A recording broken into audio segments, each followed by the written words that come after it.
Give me my grandchild. My mother said that mid-ceremony, walking down the center aisle toward the pastor, arms out like she had been invited. We had kept my daughter's christening secret for 7 weeks, no invitations to my mother, no date, no address. Because she destroys every church event I have ever had. 7 weeks of silence. One address. 3 days before the service, a relative I had trusted texted her the exact location. The pastor stopped speaking. He looked at her, then at a single folded note he had been holding since before the service began. The room went still. I stood at the font holding my daughter and I did not turn around. Not once. But the woman next to me had both hands locked around my arm and I could feel her shaking. What the pastor said in those next 6 seconds made my mother stop walking, turn around, and leave through the front doors in front of 43 people. 3 of them haven't spoken to her since. 2 started crying the moment she was gone, and it wasn't for her. Before I go on, take a moment to like and subscribe, but only if this story speaks to you. Drop your location and local time in the comments. Now let me take you back to the voicemail my mother left me the night before, the 4 words that told me exactly what she was planning. To understand why I didn't turn around when my mother marched down that aisle, you have to understand the last 10 years of my life. My mother, Diane, doesn't see milestones as moments. She sees them as sets. She's the director, the lead actress, and the lighting crew. If there is a camera in the room, she will find the center of the frame and stay there until the shutter stops clicking. I learned this the hard way at my wedding. I had spent 8 months planning every detail of that day, but the morning of the ceremony, I walked into the bridal suite to find my mother wearing a floor-length ivory lace gown. It wasn't just off-white. It was bridal. When I asked her why, she looked at me with this wide-eyed, practiced innocence and said, "It's just a dress, Sarah. Don't be so sensitive on your big day." She spent the entire reception pushing me out of the photos. Every time the photographer tried to get a shot of me and Mark, she was there, tucking a stray hair behind my ear or adjusting my veil, looking directly into the lens. In our official wedding album, there are more pictures of my mother's emotional reactions than there are of the actual bride and groom. Then came my college graduation. I worked 2 jobs to pay for that degree. I was the first one in the family to finish university. But when the time came for the celebratory dinner, my mother stood up and gave a 20-minute toast. She didn't talk about my grades or my hard work. She talked about how hard it was for her to be the mother of a student. She cried about the sacrifices she had made, none of which were financial, and by the end of the meal, people were patting her on the back and telling her what a great job she'd done. I just sat there, picking at my salad, invisible. That is the family hierarchy. My mother is the sun, and the rest of us are just debris caught in her orbit. My father, Gerald, is the lead enabler. His only goal in life is to keep Diane happy so he doesn't have to deal with her moods. If she's happy, the house is quiet. If she's not, he makes sure everyone else pays until she is. When Mark and I found out I was pregnant with Lily, we made a pact. We were going to break the cycle. No more being props in Diane's theater. We decided the christening would be small. Strictly 43 people. Only the people who had actually checked on me during my pregnancy. No social media posts, no public announcements, and absolutely no invitations for my parents. We knew it was an act of war. In my family, refusing to be my mother's stage is the ultimate betrayal. But I looked at Lily in her crib and I knew I couldn't let her first sacred moment be hijacked for a Facebook album. I spent the weeks leading up to the service in a state of high alert. We handed out invitations in person. No digital trail. We looked our friends and family in the eye and asked for their silence. Most of them understood. They had seen Diane in action before. The week of the ceremony, the pressure started. My father called me on a Tuesday evening. He sounded casual, too casual. "So, Sarah," he said, the sound of his recliner creaking in the background. "What are you and Mark up to this weekend? Your mother was thinking about coming by with some old baby clothes she found in the attic." My stomach tightened. I knew the test. "Nothing much, Dad," I said, my voice steady. "Just staying home. Lily's been a bit fussy, so we're keeping it low-key." "Right, low-key," he repeated. He didn't push, but I could hear the hesitation. He knew I was lying, and I knew he was reporting back to the command center. The day before the christening, my best friend Alina came over to the house. She's the godmother we chose because she's been more of a sister to me than my own blood. We were in the nursery, and she was helping me iron the heirloom gown Lily was going to wear. It's a delicate thing, over 60 years old, with tiny pearl buttons. The room was quiet, filled with the scent of lavender and starch. For a moment, it felt like we had actually succeeded. The secret was safe. The plan was working. Alina finished the sleeve and set the iron down. She walked over to the crib where Lily was napping and gently touched the baby's cheek with the back of her hand. "She gets a peaceful beginning, Sarah," Alina whispered. "She isn't going to be a prop. We're going to make sure of it." I felt a rush of warmth, the first real bit of peace I'd had in months. I had an ally. I wasn't doing this alone. Then my phone buzzed on the changing table. It was a text from my Aunt Carol. She's my mother's younger sister, the one person I thought I could trust because she'd always complained about Diane's narcissism. The text read, "Are we supposed to bring a gift to the church on Sunday? I wasn't sure if there's a reception after or if we're just doing the service." I stared at the screen. My heart dropped into my shoes. Aunt Carol wasn't on the list. I hadn't told her the location. I hadn't even told her the day. The secret wasn't a secret anymore.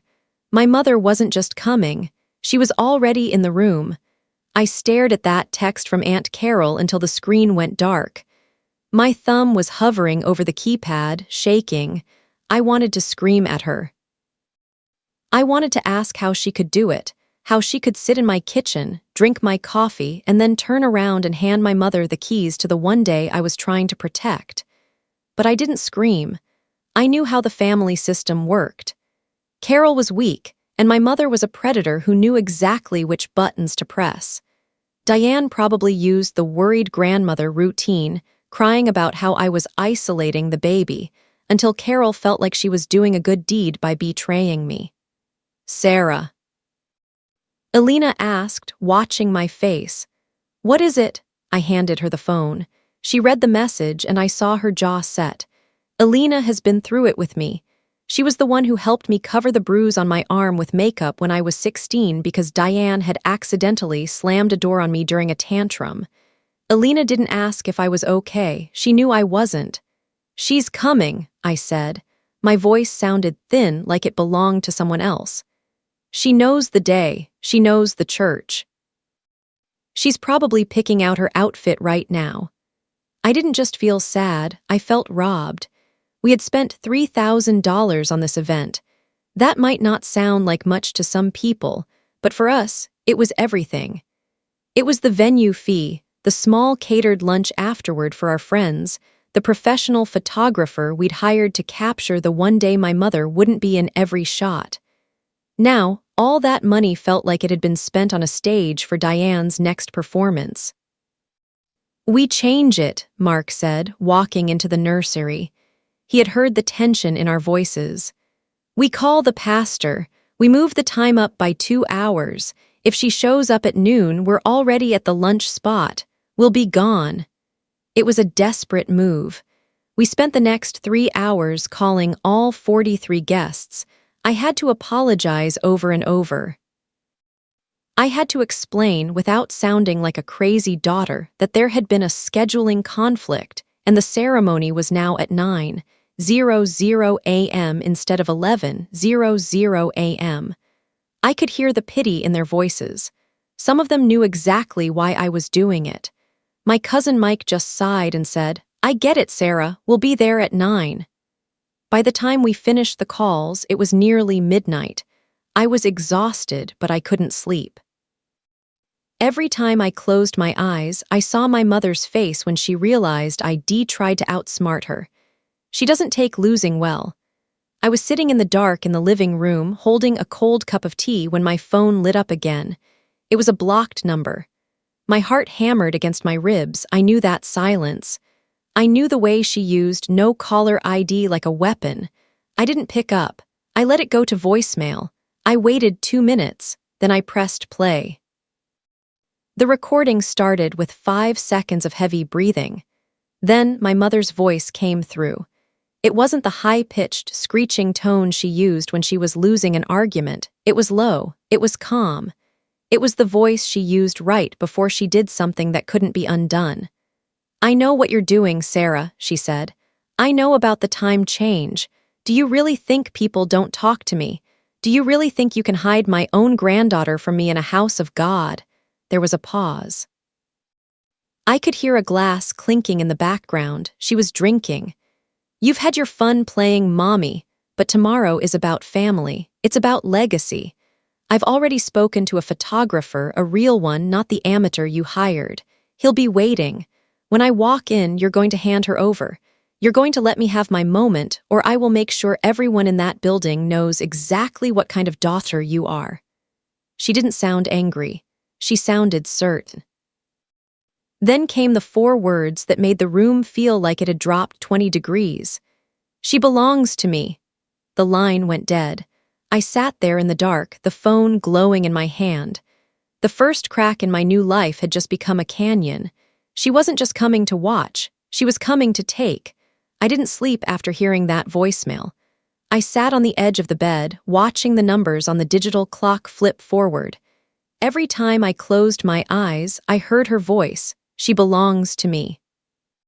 It wasn't just a threat, it was a claim. To my mother, Lily wasn't a human being. She was a piece of property, a brand new accessory to replace the daughter who had finally stopped performing. At 6:00 a.m., my phone buzzed again. This time it was a text from my father. "Sarah, I know you're upset about your mother's call," he wrote. "She's just emotional. She loves that baby. Just let her hold Lily for 10 minutes today. Don't make a scene in a church. Do the right thing for the family." Do the right thing. In my father's language, that meant surrender so I don't have to deal with her. He didn't care that she had threatened to physically take my child. He didn't care that she was planning to bring a stranger with a camera into a private service. He just wanted the path of least resistance. He was willing to sacrifice my peace and Lily's safety to keep Diane from having a tantrum at dinner. I didn't reply. I couldn't. Mark woke up and found me staring at the wall. I played him the voicemail.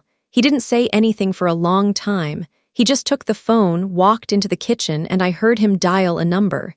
He was calling the church office, but it was too early. No one answered. "We aren't letting her in," Mark said when he came back. "I'll stand at the door myself." "You can't," I said. "You're the father. You have to be at the font with me. If you're at the door, she wins because she's already split us up." That was the first time I realized how deep the damage went. This was supposed to be a day of welcome and grace. Instead, we were talking like we were planning a tactical defense. I felt sick. This was the punishment for my defiance. Because I hadn't given her a front row seat, she was going to turn the entire sanctuary into a courtroom. By 7:30 a.m., I started getting concerned messages from other relatives. "Is everything okay, Sarah? Your mom says you're not feeling like yourself," my cousin Jenna texted. "Thinking of you today. Postpartum is so hard. Hope you're getting some rest," wrote an aunt I hadn't spoken to in 3 years. I realized then that the retaliation had already started. My mother wasn't just planning a physical ambush. She was destroying my reputation before I even walked through the church doors. She was telling everyone that I was unstable, that I was suffering, and that her intrusion wasn't an act of aggression, it was a rescue mission. I looked at my reflection in the hallway mirror. I looked tired, yes. I had a 3-month-old, but I wasn't unstable. I was a mother trying to protect her child from a woman who didn't know the difference between love and ownership. I felt a concrete weight in my chest. I had lost the good daughter title forever. I had lost the support of half my family because they were already buying into her narrative. I was standing in my own house, holding my daughter, and I felt like a fugitive. "She's already turned them against me," I told Mark. "Look at these texts, they think I'm having a breakdown." Mark took my hand. "Let them think what they want. They weren't invited for a reason. We have our 43, we have the truth." But the truth felt very small compared to the machinery my mother was currently running. I went to the nursery and picked up Lily. She was wearing her little cotton onesie, blowing bubbles, completely unaware that she was the center of a war. I checked my phone one last time before we headed to the church. There was a final text from my mother. No words, just a photo of the ivory lace dress she wore to my wedding, freshly steamed and hanging on her wardrobe door. The message was clear: I am coming for my stage. I didn't delete the voicemail. I didn't delete the texts. I put the phone in my bag and felt the cold plastic against my palm. I didn't know it yet, but that recording was the only thing I had left that could stop her. At 2:00 a.m., the weight of it finally broke me. I was sitting on the floor of Lily's nursery, leaning my back against her crib. The room was dark, lit only by the soft green glow of the baby monitor. I looked at the wallpaper we had spent 3 days hanging, tiny gray elephants, and I felt like a failure. I was shaking so hard I had to tuck my hands under my arms. I felt small.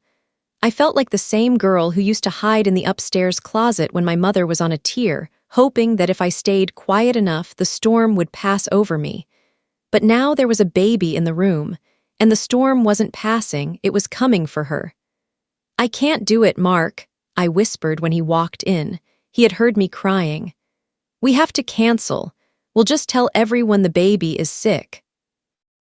We'll do it another time, in another city, somewhere she can't find us." I was ready to run. I was ready to give up the church, the lunch, the photos, everything, just to stop the feeling of being hunted. I felt like I would never be able to give Lily a normal life. If I couldn't even manage a christening without it turning into a hostage situation, how was I going to handle birthdays, graduations, weddings?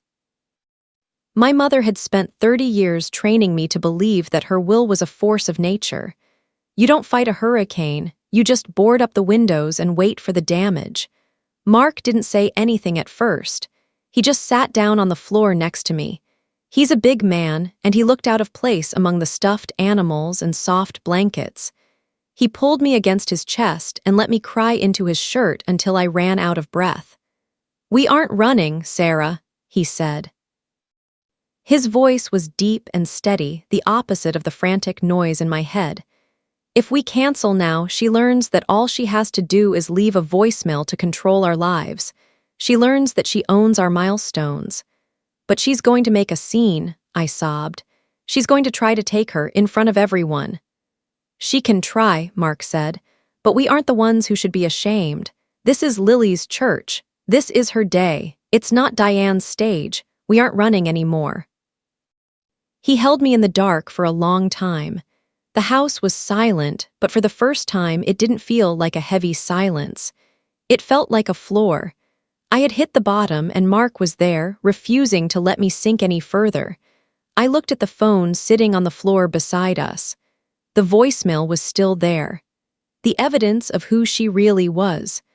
I realized that for years I had been trying to protect the family's image by staying silent. I had been helping her hide the truth because I was embarrassed by it. I stopped crying. I wiped my face with the back of my hand and looked at my husband.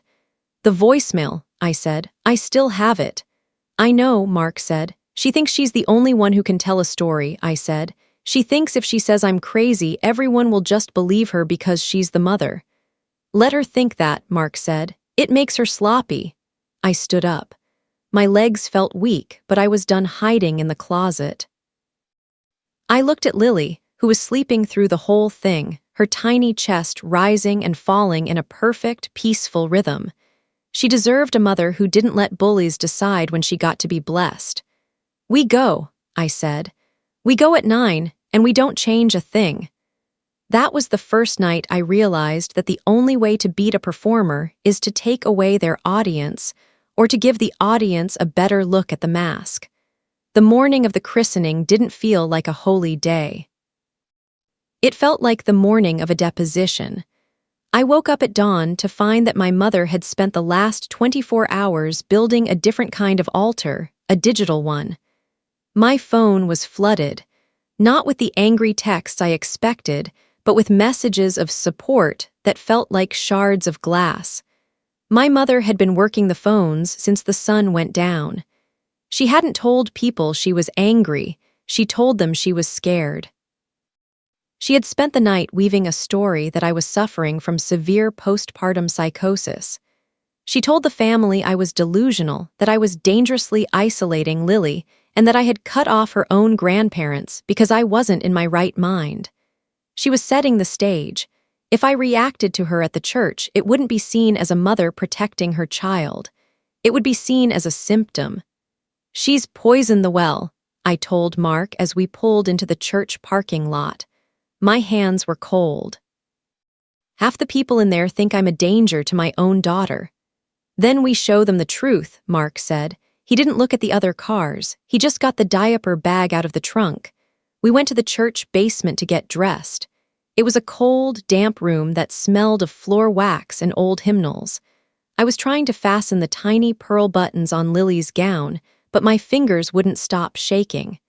That's when the first wave of family arrived. My Uncle Jim and Aunt Bev walked into the basement.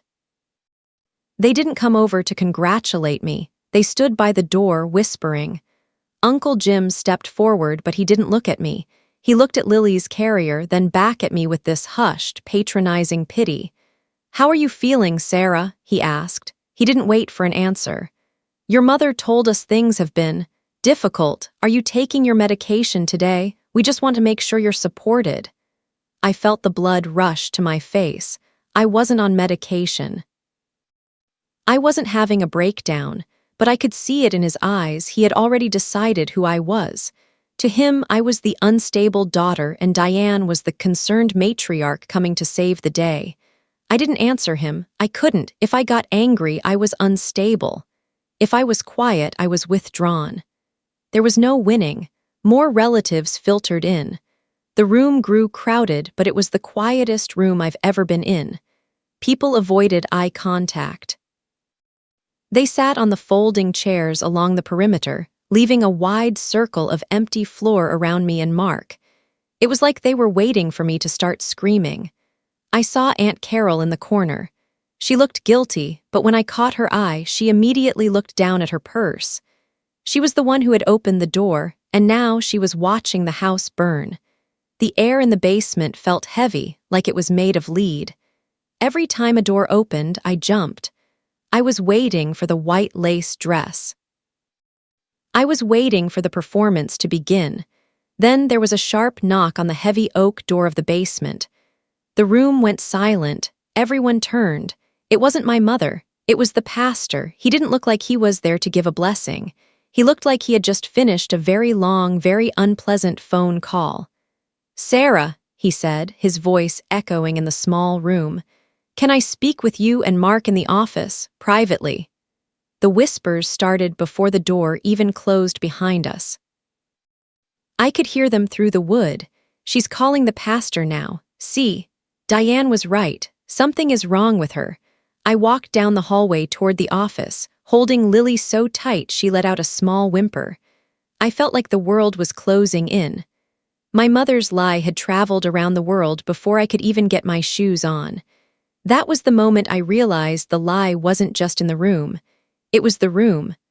The pastor's office was small and smelled of old paper and peppermint. I sat in a hard wooden chair, my knuckles white as I gripped the edges of Lily's carrier. Mark stood behind me, his hand heavy and steady on my shoulder. I expected the worst. I expected the pastor to tell us that he'd heard from my mother, that he was concerned about my health, and that perhaps it would be better for everyone if we rescheduled the service to avoid a scene. I was ready to be asked to leave my own daughter's blessing. Instead, I saw Alina. She was standing by the window, her coat still on, looking like she hadn't slept either. Next to her on the pastor's desk was a small digital recorder and a stack of printed papers. "Sarah," the pastor said, sitting down behind his desk. He didn't look at me with pity. He looked at me with a grim kind of clarity. "Alina came to see me very early this morning. She played me the message your mother left, and she told me about the phone calls being made to your guests." I looked at Alina. I hadn't told her to do that. I had been too busy drowning in the shame of it all to think about seeking help. "I couldn't just sit there," Alina said. She walked over and knelt beside my chair, taking my hand. Her palms were warm, grounding me. "I've watched her do this to you for 15 years, Sarah. I've watched you apologize for things you didn't do just to keep her from screaming, but she's not doing this to Lily. Not today." The pastor leaned forward. "This house is a place of sanctuary, Sarah. In the scriptures, a sanctuary isn't just a place to pray. It's a place of protection for the vulnerable. Today, that means keeping the wolves outside the gate. I will not have my church used as a stage for a performance of malice." He pulled a folded piece of paper from the pocket of his robe. It wasn't a prayer or a liturgy. "Alina and I took that recording to the local precinct this morning. We spoke with Officer Davis. He knows your mother, Sarah. Apparently, she's called the station 3 times in the last 12 hours trying to report a kidnapping that isn't happening. He's seen this pattern before." The weight in my chest didn't disappear, but it shifted. For the first time in my life, a person in a position of authority was looking at the situation and seeing my mother for what she was, not a concerned matriarch, but a trespasser. "Officer Davis is in the vestibule right now," the pastor continued. "He's in plain clothes. He's not here to cause a scene, but he is here to ensure that the peace of this service is maintained. If your mother attempts to disrupt the ceremony or touch that child, she will be escorted out immediately." He handed me the paper. It was a transcription of the voicemail, time-stamped and verified. At the bottom was a business card for the officer. "You aren't alone in this room," the pastor said, placing a hand on my shoulder. It was a gentle, firm pressure. "We are going to walk out there, and we are going to baptize this baby. And I want you to remember, the truth doesn't need to shout to be heard. It just needs to stand its ground." Alina stood up and straightened her dress. She reached into her bag and pulled out a small, elegant envelope. "I also took the liberty of printing out copies of the transcript," she whispered. "Just in case anyone in the pews has questions about why Diane isn't sitting in the front row. I have them right here." It wasn't a magic wand. The relatives in the basement were still whispering. My father was still out there somewhere, likely waiting to open the side door for my mother. The ivory dress was still coming. But for the first time, I didn't feel like I was waiting for a storm I couldn't survive. I had a map. I had a witness. I had an ally who had moved before I even knew I was paralyzed. "Let's begin," the pastor said. We walked out of the office and back into the hallway. The air felt different. I looked at Mark, and for the first time all morning, he smiled at me. It wasn't a happy smile, it was a battle smile. As we approached the sanctuary doors, I saw a man in a navy blazer standing by the collection box. He looked like any other guest, but when we passed, he gave the pastor a short, professional nod. "Officer Davis." I took a deep breath, adjusted the lace on Lily's gown, and stepped into the light of the sanctuary. I had backup. I wasn't just Sarah, the unstable daughter anymore. I was a mother with a perimeter. I walked into the sanctuary with the transcribed voicemail folded inside my Bible. It felt like carrying a live wire. For years, my mother had used my silence as her greatest weapon. She knew I was too polite, too embarrassed, and too well-behaved to ever call her a liar in public. She counted on my shame. But as I stood near the baptismal font, I felt that shame evaporating, replaced by a cold, sharp clarity. The leverage was real. It wasn't just a recording of a mean phone call. It was evidence of a premeditated plan to harass a mother and child during a religious service. It was a confession of her intent to commit what she considered grandparental repossession. I watched the guests filter in. The room was split.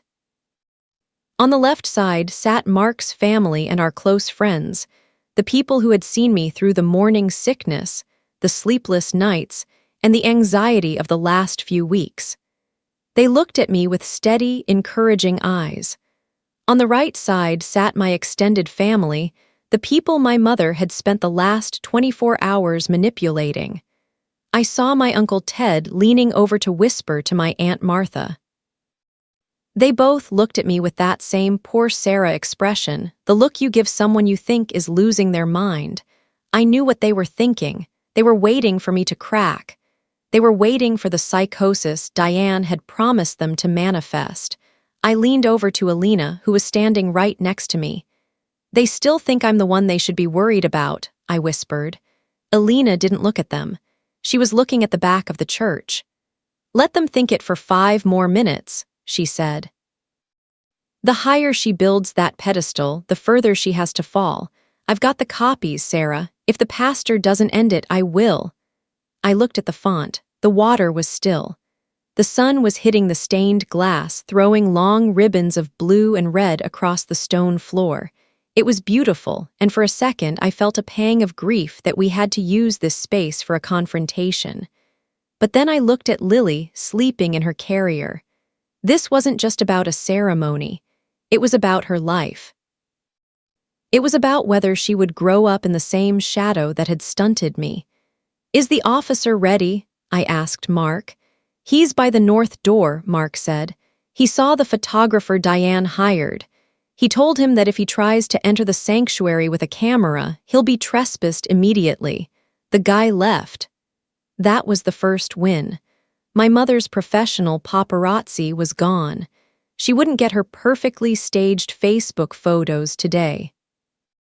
She would have to rely on her own performance, and without a lens to play to, Diane usually gets desperate. I felt a strange sense of calm. I wasn't reactive anymore. I wasn't wondering what she would do. I knew what she would do, and for the first time in my life, I was 3 steps ahead of her. I had the recording. I had the transcript. I had the police presence. I had the pastor's support. I was no longer the daughter waiting to be hit. I was the mother holding the line. The pastor took his place at the front.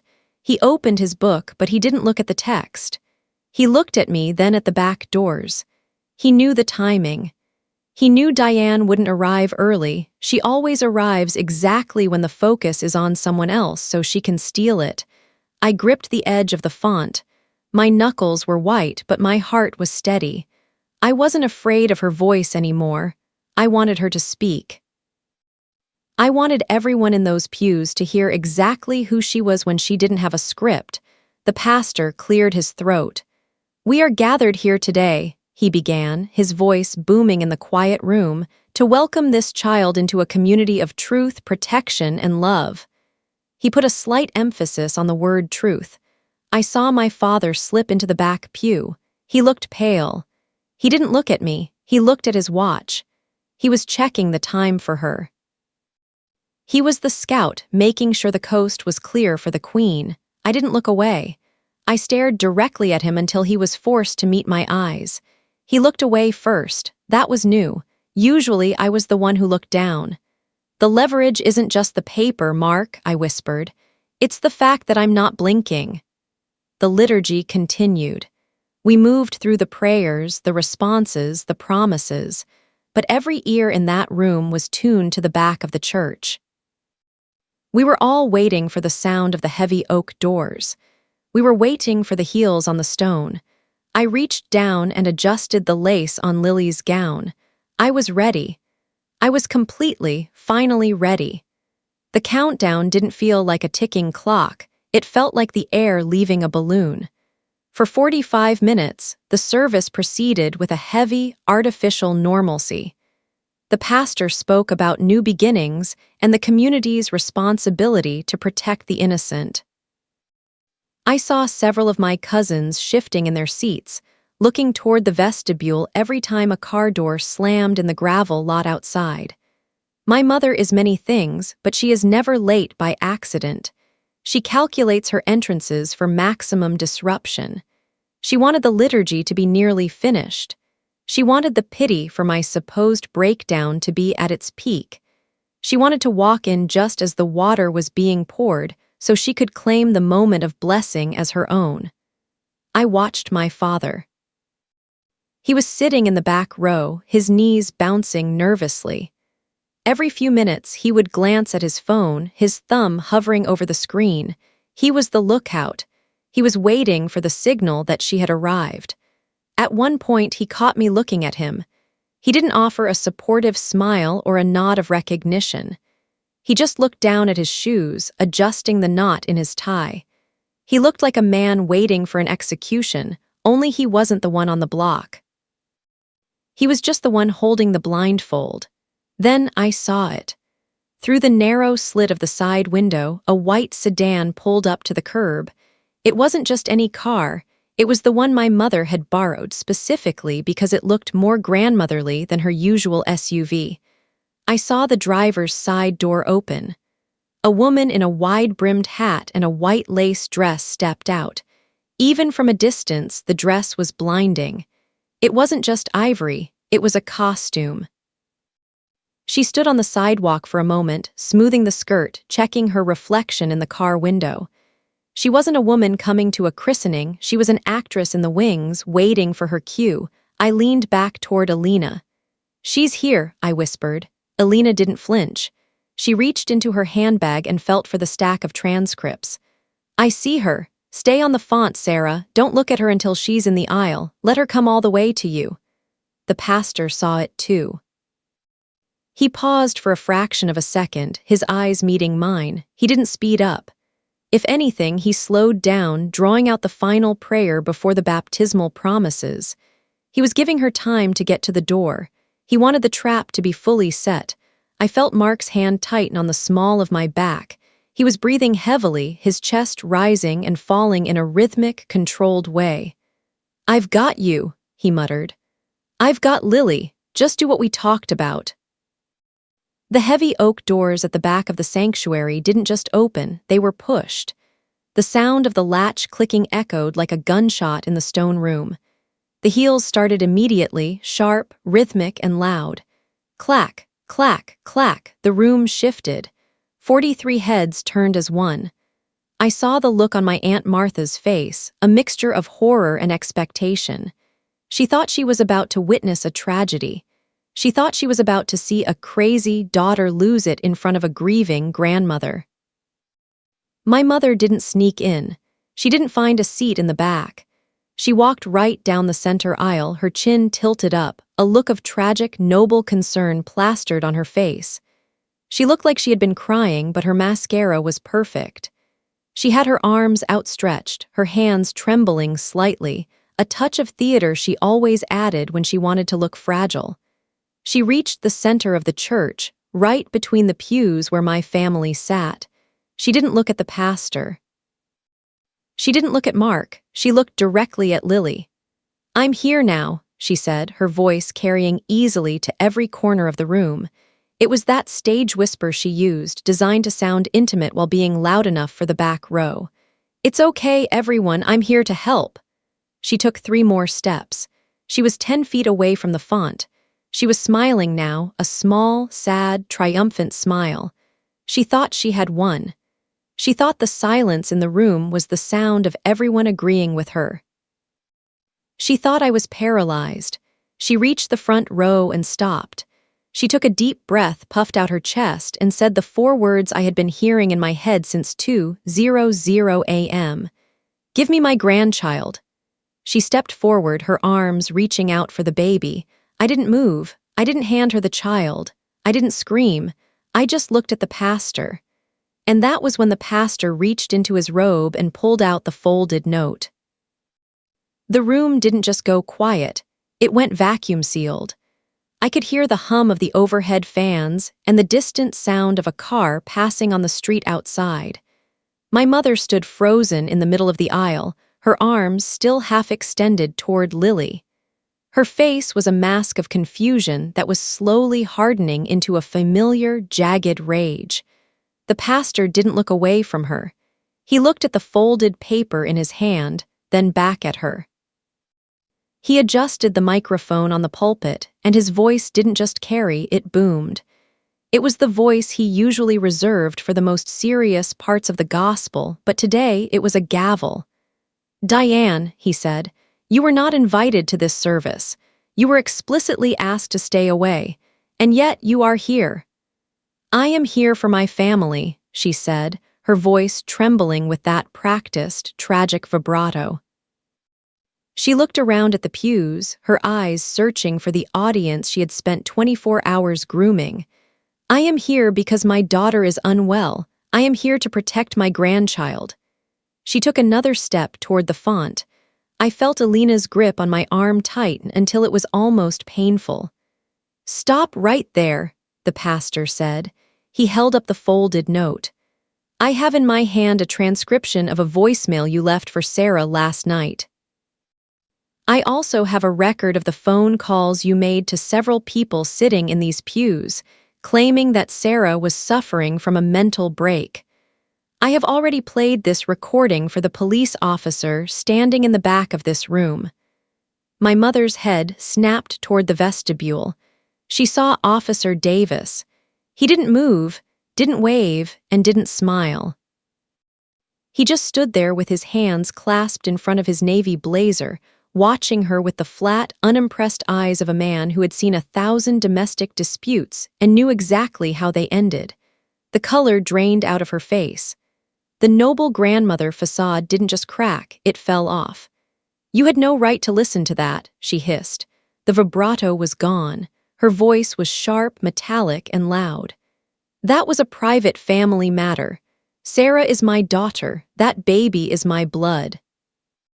You can't keep me from what belongs to me. In this house, Diane, people do not belong to other people," the pastor said. "And today you are trespassing. You have exactly 6 seconds to turn around and walk out those doors. If you do not, Officer Davis will assist you. And if he has to assist you, you will be leaving in the back of a cruiser, not your car." The silence that followed was the heaviest thing I have ever felt. My mother looked at the pews. She looked at her sister, Carol. She was looking for a defender. She was looking for someone to stand up and say that the pastor was being cruel, that I was being cold, that she was the victim. But something had shifted. The relatives who had looked at me with pity 10 minutes ago were now looking at her. They had heard her voice change. They had heard her claim ownership over a human being in a church. They were looking at the white lace dress and realizing, for the first time, that it wasn't a sign of devotion.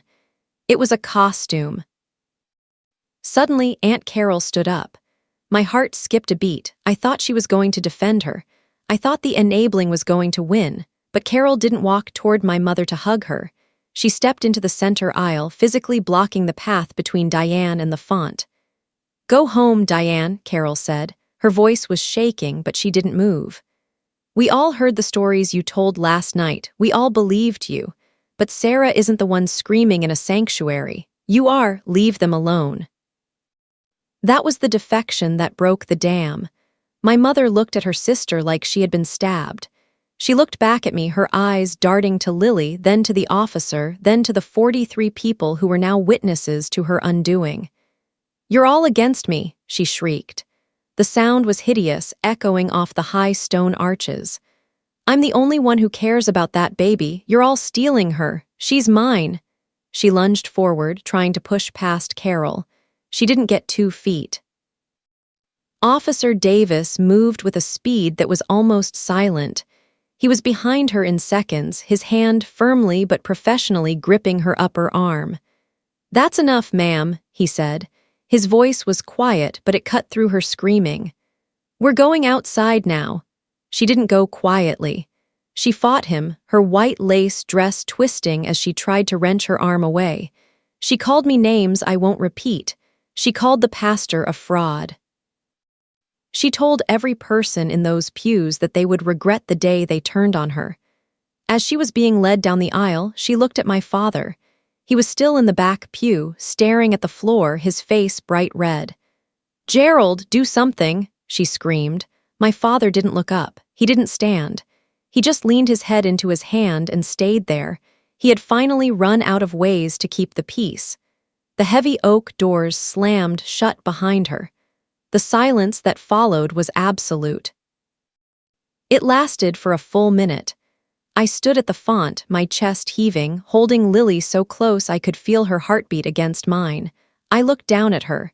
She had slept through the entire thing. She was completely undisturbed. I looked up to see Aunt Martha, the one who had asked if I had taken my medication, crying quietly into a tissue. She wasn't looking at me with pity anymore. She was looking at the back doors with a look of profound, sickening realization. The lie was broken. The room was ours again. The silence that followed the slamming of the church doors was the first real peace I had felt in months. It wasn't a heavy silence. It was clean. The air in the sanctuary seemed to settle, the dust motes dancing in the shafts of stained glass, light as if the storm had finally blown itself out. The pastor didn't say anything for a long moment. He just looked at me and nodded, a small, private acknowledgement that the line had been held. Then he looked out at the 43 people remaining in the pews. Some were still staring at the doors. Others were looking at their laps. Aunt Martha was still dabbing her eyes, but when she caught my gaze, she didn't offer pity.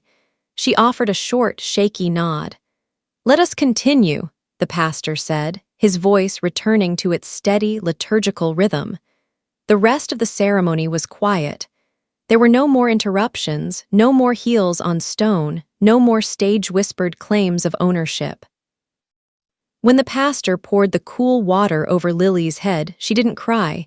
She didn't even flinch. She just blinked, her dark eyes tracking the movement of the light on the ceiling. She was safe. She was her own person. The fallout started before we even left the church. As we walked out into the bright afternoon sun, I saw 3 of my cousins standing in a small circle near the parking lot. They weren't talking to my father. They were looking at their phones, likely deleting the supportive messages they had sent my mother the night before. By that evening, 3 members of the extended family had blocked my mother's number entirely. They had seen the mask slip, and they weren't going back to the theater. My father slunk away before the last prayer was even finished. I saw his car pull out of the lot while we were still taking photos on the steps. He didn't say goodbye.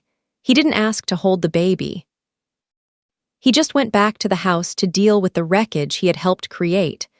I felt a small pang of sadness for him, but it was distant, like a memory of a house I no longer lived in. We went to the small lunch afterward. It wasn't the grand, staged production my mother would have insisted on. It was just sandwiches and coffee in a sunny room with 43 people who actually loved us. There were no ivory lace dresses. There were no professional photographers barking orders. There was just the sound of people talking and the soft weight of my daughter in my arms. My life is smaller now. It's quieter. I don't speak to my mother, and I haven't heard from my father since that day. The family hierarchy is broken, and I am no longer the designated stage for someone else's performance. It's a strange feeling, standing on your own 2 feet without a script to follow. It's lonely sometimes, but it's a clean kind of lonely. It's mine. I'm sitting on my porch now, watching the sun go down. Lily is asleep in the bassinet next to me, her hand curled into a tiny, defiant fist. I think about that voicemail sometimes, the one I still haven't deleted. I keep it not out of spite, but as a reminder. It's the proof that I wasn't the crazy one. It's the evidence that I did the right thing. On the table next to me is the folded transcription the pastor gave me. I'm going to put it in Lily's baby book. not to show her the ugliness, but to show her that before she could even speak, there were people who stood up to the world to make sure her voice would always be her own. If it were your baby, would you have let the pastor read that note in front of everyone, or would you have stopped the ceremony to handle it privately? Let me know in the comments if you've ever had to set a boundary that felt like an act of war. I read every one. If you want to hear more about family dynamics and finding your own voice, check out the story in the description about a woman whose sister tried to hijack her inheritance using a fake will at a funeral. You're going to want to hear that one too. Don't forget to like and subscribe for more stories like this.